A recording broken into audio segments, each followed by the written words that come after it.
It had been 6 months since Margaret's husband, Robert, packed his suitcase and left. The sound of the car pulling out of their driveway in rural Vermont still echoed in her mind some nights.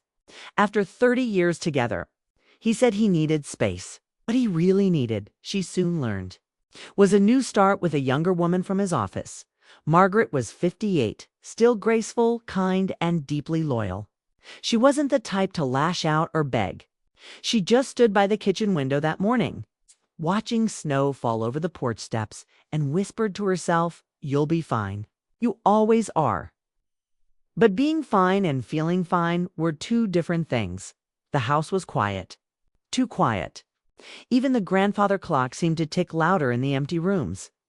She filled her days with gardening, volunteering, and trying not to think about how empty the bed felt at night. Then, one Thursday afternoon, the phone rang. It was Lily, Robert's daughter from his first marriage. "Margaret," she said gently, "I know things have been difficult, but my son Evan's looking for work before he starts graduate school. Maybe he could help you around the house.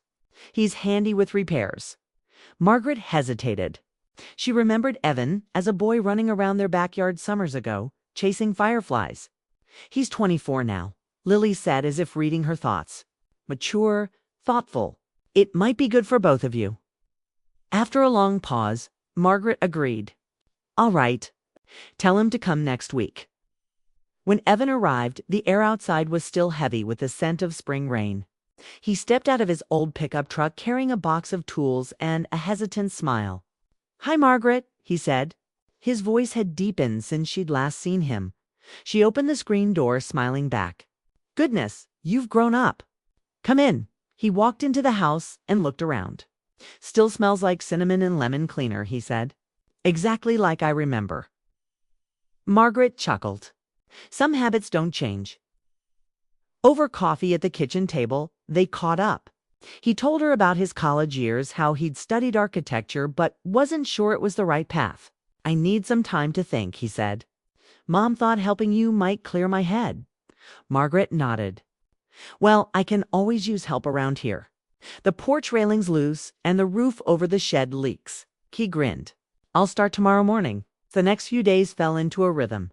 Margaret woke early to make breakfast pancakes or oatmeal, and Evan would appear, hair still damp from a shower, ready to work. He was polite, easy to talk to, and quietly funny. While he worked, Margaret often sat nearby reading or weeding the garden. Sometimes they'd share small conversations about books, about the weather, about how life can surprise you. Evan had a way of asking questions that made her think. One afternoon while fixing the fence, he asked, "Do you ever miss him?" Margaret looked up from her pruning shears. "Every day. But not the man he became, the one who left. I miss the one who stayed for years before that." Evan nodded. "I get that." He didn't pry further, and she appreciated that. That evening, it rained again. The roof creaked softly as thunder rolled in the distance. The power flickered once, then went out. Margaret lit a candle and found Evan sitting in the living room, tuning an old radio. "Looks like we're going old-fashioned tonight," he said, smiling. She laughed. "At least we have candles. I'll make tea." They sat on the couch sipping tea, the candlelight throwing warm shadows across the walls. Evan told stories from his road trips with friends, how they'd gotten lost in Colorado, how they'd slept under open skies in Arizona. Margaret listened, smiling. "You've seen more of the world at 24 than I did at 40, he shrugged. "You've built more than I ever have. This house, your garden, it's something." Her heart softened. For months, she'd felt invisible, like everything she built no longer mattered. But here was someone who noticed. When the power returned. The clock blinked 11:17 p.m. Margaret stood up. "We should both get some sleep. You've got a full day tomorrow." Evan nodded. "Good night, Margaret." As she walked upstairs, she felt something unfamiliar lightness. She realized it wasn't attraction, but warmth. Human warmth she hadn't felt in months. The next morning, sunlight poured through the curtains. Margaret was already in the kitchen when Evan came down. "Morning," he said, pouring himself coffee. She smiled. "Morning. You're up early." He shrugged. "Couldn't sleep. I was thinking about how to fix the shed door. It's off its hinges." I trust your judgment, she said. Later that day, he climbed the ladder to replace loose shingles. Margaret stood below, holding the base steady. The air was bright and full of birdsong. You really didn't have to help, he called down. I'm not standing here for you, she said playfully. I'm protecting my rose bushes. He laughed, the sound echoing across the yard. For a moment, Margaret realized how much joy that sound brought her. That evening, when the work was done, they sat on the porch steps with lemonade. Evan talked about his plans. Maybe I'll move to Chicago for grad school. Or maybe I'll stay close for a while. Mom worries if I go too far. Margaret nodded thoughtfully. Distance can teach you things you don't learn at home, but sometimes home teaches you things you can't learn anywhere else. He looked at her curiously. You sound like someone who knows that firsthand. I do, she said softly. Their eyes met briefly, not romantically, but with shared understanding to people from different generations, who knew the ache of change and the comfort of being seen. Days turned into weeks. The garden bloomed, the roof no longer leaked, and laughter slowly returned to the old house. Margaret found herself baking again muffins, pies, the kind of small joys she'd stopped allowing herself. One afternoon, she baked apple pie and left a slice for Evan on the counter with a note, "For all your hard work." When he came in from mowing the lawn, he smiled at the sight. You didn't have to, he said, holding the note. I wanted to, she replied. That night, Evan went to bed early, but Margaret stayed downstairs cleaning up.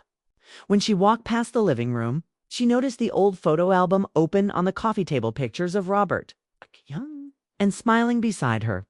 Evan had probably been looking through it. She closed the cover gently, then sat down.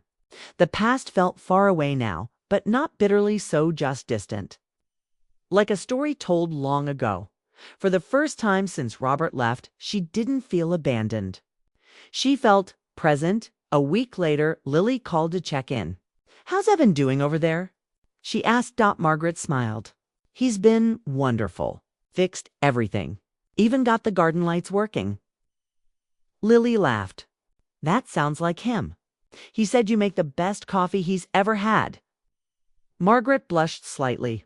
He's just being kind. When she hung up, she found Evan in the garden, kneeling near the roses. You've done wonders here, she said. He looked up, smiling. It's your care that keeps them alive. Something in his tone made her pause, not romantic, not misplaced, just full of respect and gratitude. And in that moment, Margaret realized how healing simple companionship could be. That evening, a thunderstorm rolled in. The lights flickered again, and she found Evan by the window, watching the lightning. It's funny, he said. When I was a kid, storms used to scare me. Now, I kind of like them. They remind you that chaos can still be beautiful, she said. He nodded. Yeah, exactly that. They stood there a moment, listening to the rain. The silence between them wasn't heavy anymore, was peaceful. Margaret turned to go upstairs. Good night, Evan. Good night, he replied softly as she climbed the stairs. She caught her reflection in the hallway mirror older. Yes, but not defeated. Behind her, the storm rumbled like distant applause. For the first time in a long while, she smiled at herself. Something inside her had shifted, not because of Evan's presence, but because she'd finally allowed life to move again. Summer had begun to soften the edges of Vermont's long spring rains. The house looked alive again, flowers curling toward sunlight, curtains open, the scent of coffee drifting through every morning. Margaret found herself humming sometimes as she watered the plants or dusted the old piano. Evan stayed busy repairing the last of the porch steps. He worked with quiet focus, rarely wasting words, and Margaret appreciated that. They didn't need constant talk. They had a calm rhythm. He worked. She cooked. They shared short meals and longer silences that didn't feel lonely anymore. But one Saturday morning, a small tension crept in. Evan was at the sink, rinsing tools, when he asked, "Do you think you'll ever talk to Robert again?" The question startled her. She turned from the window. No, there's nothing left to say. He nodded slowly. Sometimes people change too late, I guess. Margaret wiped her hands on a towel. Or sometimes they change because they never really wanted to stay. He didn't reply, just nodded, but his expression lingered in her mind long after he went outside. She realized she'd been speaking like someone who'd accepted loss, not fought it. That night, lying awake, she wondered when acceptance had turned into quiet surrender. The next week, Evan got a call from a university in Chicago. "They want me for an interview," he told her, excitement in his voice. "It's not a full acceptance yet, but it's close." Margaret smiled. "That's wonderful, Evan." He grinned. "Yeah, it feels good. But I'll miss this place, honestly." She didn't expect to feel a pinch of sadness at his words. "You'll do great," she said softly. "And the house will always be here if you ever visit." Over the next few days, she noticed herself watching him more closely nod, out of longing, but gratitude. He had brought life back to the rooms Robert had emptied. The kitchen laughter. The small conversations they had reminded her what simple companionship could do. The morning before his trip, they went to the farmer's market together. The town was buzzing with locals, vendors calling out prices, the air rich with baked bread and strawberries. Evan pointed out a stand of handmade wind chimes. "That one sounds like rain," he said, gently tapping one of the bells. Margaret smiled. "You have an ear for things most people ignore." He shrugged. "I think you taught me that. Do you notice small things too?" She looked at him, realizing it was true. She had started seeing beauty again in chipped teacups, in morning sunlight, in second chances. When they returned home, Evan packed his small suitcase. "It's just a week," he said. "I'll be back before you know it." Margaret nodded, helping him zip the bag. "Don't worry about the house. I'll manage." He laughed. "I'm more worried about the rose bushes." When his truck pulled away, the road stretched quiet again, the sound of gravel fading into the distance. Margaret stood on the porch long after he was gone, listening to the silence. That night, she set 2 plates at the dinner table before realizing she only needed 1. She smiled sadly, put one back, and whispered, "Old habits." Days passed slowly. Without Evan, the house felt larger. She spent evenings reading on the porch, waiting for updates. Sometimes her phone buzzed with a message. "Interview went well," or "Chicago's beautiful but loud." Each text made her heart lighter. But then the messages stopped for 2 days. Margaret tried not to worry, but the quiet pressed on her chest. Finally, one evening, her phone lit up. "Got in. They accepted me. I'll tell you everything when I'm back." Margaret smiled through tears. She typed, "I'm proud of you, Evan." He replied, "Wouldn't have done it without your coffee and advice." She laughed softly to herself. It was strange how simple words could fill an empty house. Evan returned that weekend, the air buzzing with summer heat. Margaret met him at the door with lemonade. "So," she asked. "I'm moving to Chicago in 3 weeks," he said. His voice carried both excitement and hesitation. "That's wonderful," she said, forcing a bright smile. "Truly." He looked around the kitchen. "It's going to feel strange leaving this place." "You'll build something new there," she said gently. "It's what life is, for a building." He studied her face as if memorizing it. "You say that like someone who's done it a few times?" She laughed softly. "Maybe once or twice." The room grew quiet, filled with the sound of cicadas outside. Margaret changed the subject. "You should tell your mom the news. She'll be thrilled." Evan nodded but didn't move right away. "Yeah, I will." That night, Margaret couldn't sleep. She sat by the window, watching moonlight spill across the garden. She thought about her life before all this, the years with Robert, the predictable dinners, the quiet nights. She had spent decades building security, but not much joy. Evan's arrival had reminded her what laughter felt like, what curiosity sounded like. But he was young, with a life waiting beyond these hills. She didn't want to be another weight holding him down. The next morning, she went out early to prune the roses. When Evan came outside, coffee in hand, he said, "You're up early." "Couldn't sleep," she said, smiling. "Too much energy." He chuckled. "That's rare for you. They worked quietly, side by side. Margaret wanted to tell him how proud she was, how much he had helped her heal, but the words stayed lodged in her throat. A few days later, Lily visited. "He told me about the move," she said. "You must be proud." Margaret nodded. "I am." Lily looked around. He really did wonders here. The place feels lighter. "Yes," Margaret said softly. "He brought back something I'd lost." Lily smiled kindly. "He has that effect on people. He sees the good in everything." When Lily left, Margaret stood in the doorway for a long moment. The truth was simple. Levin had reminded her how to live again. That was all. No confusion, no boundary crossed, just human healing in its quietest form. 2 weeks before Evan's move, the weather turned hot. They decided to fix the old attic fan together. The attic was dusty, filled with boxes and echoes of forgotten years. Evan sneezed. "I think this place has more history than some museums." Margaret laughed. "Be careful up there." While he worked, she opened an old trunk filled with photographs, weddings, birthdays, a young Robert smiling proudly beside her.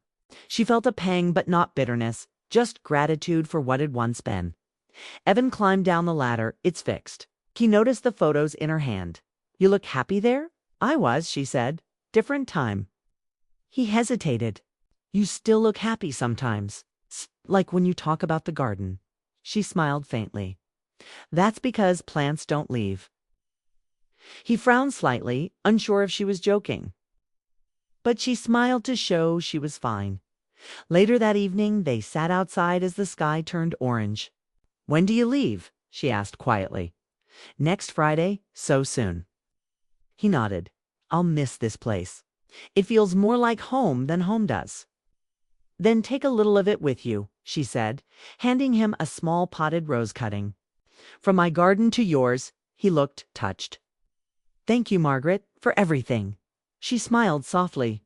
"Don't thank me. You brought the sunlight back here." They sat in silence for a while, the air full of crickets and unspoken words.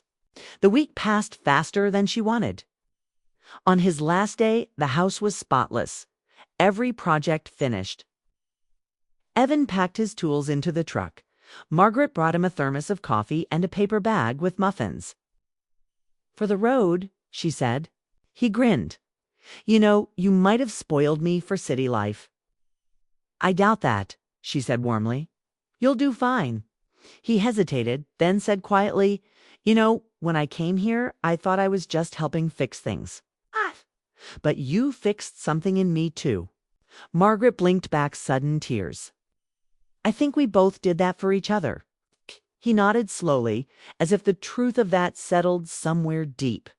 When he finally drove away, she stood on the porch, waving until the truck disappeared. The silence that followed felt different, this time peaceful, not lonely. That night she walked through the house. It was still, but not empty. Everywhere she looked, fresh paint on the porch, repaired shelves.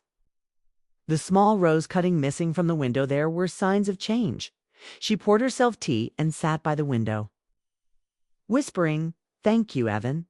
Not for staying, but for reminding her that life still moved, still grew, even after heartbreak.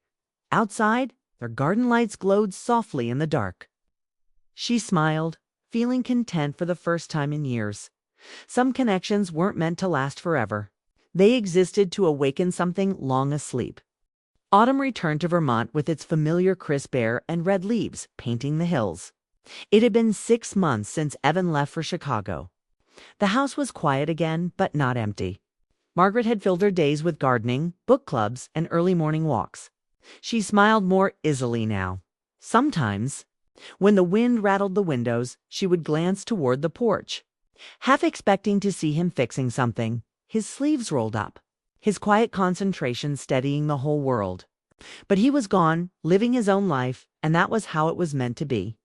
One late afternoon, as Margaret sorted mail at the kitchen counter, she noticed an envelope with unfamiliar handwriting. Chicago postmark. Her heart gave a small, surprised beat. She opened it carefully. "Dear Margaret, I hope the garden's still winning its fight against the frost.